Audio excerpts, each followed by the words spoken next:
Representing the 151st District of Greenwich, we have none other than Representative Fred Camillo with us as our guest on this edition of Meet the Leaders from the state capitol.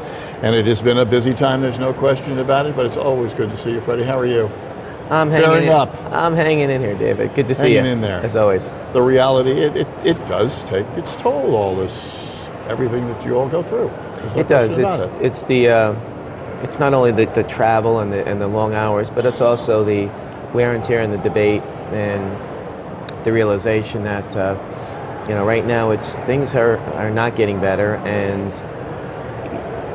we have to not only plug up now a $1 billion deficit for next year, but also we're looking at like $4 to $5 billion in the next 3 after that. So it's going to be something where we're pushing on our side of the aisle, our caucus, for more long-term structural changes. Well, now, we've been talking about structural changes, and for the longest time, the R's were saying structural changes, and the D's were kind of not, and the governor certainly wasn't. And now everybody's kind of talking about structural changes.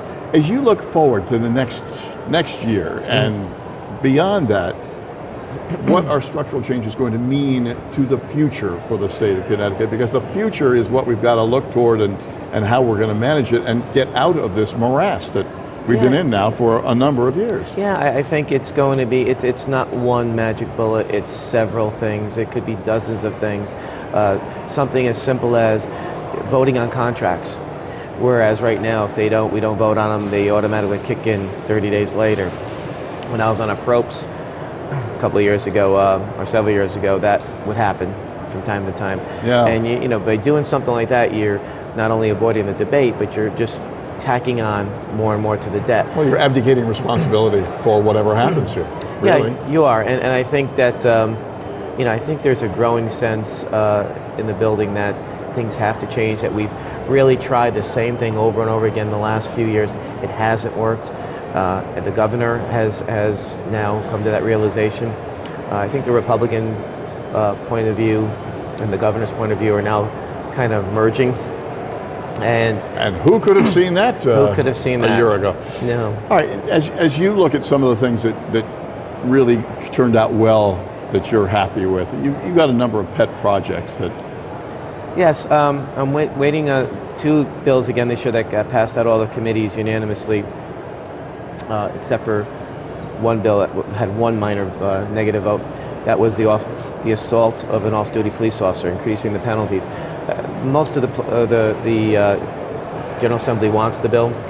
One of the caucuses here has a problem with it, the Black and Latino caucus, and I disagree with them on their point of view on that, and I'm hoping that the bill is called, so they have to vote. If they don't like the vote. Yeah. They don't like the bill, vote no. But to stop the bill from coming to the floor, I think is not responsible. And we see that in Washington all the time. Yeah, they hold out on voting on something. They just keep it on the side. Yeah. You're there to do the job. You're there to vote up or down, and no one's ever, even your fellow party members around the state are not always going to agree with us on our votes, and that's what that's the responsibility we take when we come up here. We know what the situation is, and it's not a popularity contest. Well, that's why they choose you. You got the tough job. Yeah, it's tough. I mean, it's very rewarding, obviously, but this is the tough time. We have the tough decisions to make. Well, when you can do things for your constituents, and you can see these people that who are benefiting by the work that you've done, it obviously it's got to feel good. And likewise, the converse is true too, unfortunately. Yeah, you have to grow a thick skin, and I'm not great at that, and I'm working on it. No one likes to be criticized, but certainly you do learn to go with the punches. It's like being a professional fighter. You learn how to take punches, you learn how to avoid some of them, but in the end, you got to learn how to have a tough chin. If you have a glass jaw, you're not long for this business. Get up, Freddie. Get up. Come on. It's only 9. Come on. You're not long. As you take a look to the future, next go around, because everything's almost done. That's going to get done. What do you have in your heart that you'd like to see going forward?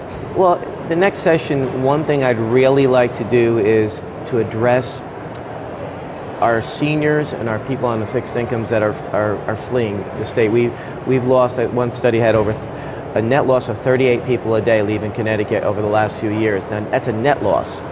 And in a state that has the size of, population of 3.5 million, that's a lot. That dwindles fast. So I know people always focus on the billionaires that are leaving, and that's significant, and the millionaires. But these are people that have spent their whole lives here. They've worked hard, they've volunteered, they've raised their families here. So maybe I want to look at a comprehensive bill introducing that looks at our fee structure.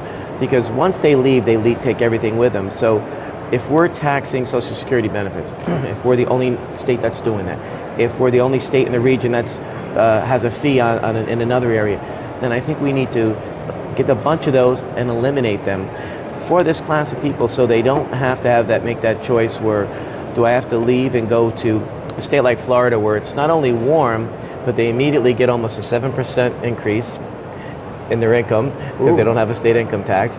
They don't have to pay any taxes on their cars. And they have a state that's doing very well financially, so there's predictability. You know down the road you're not going to be hit with taxes. Well, I have been hearing a lot about predictability from your colleagues as well as you. Hey, that's something we'll have to talk about next session, but Yes. it's so good to see you, Freddie, always. As always, it's great to see you. District in Greenwich. Fred Camillo, our guest on this edition. That's the time we've got for this one, though. And I'm David Smith from Meet the Leaders.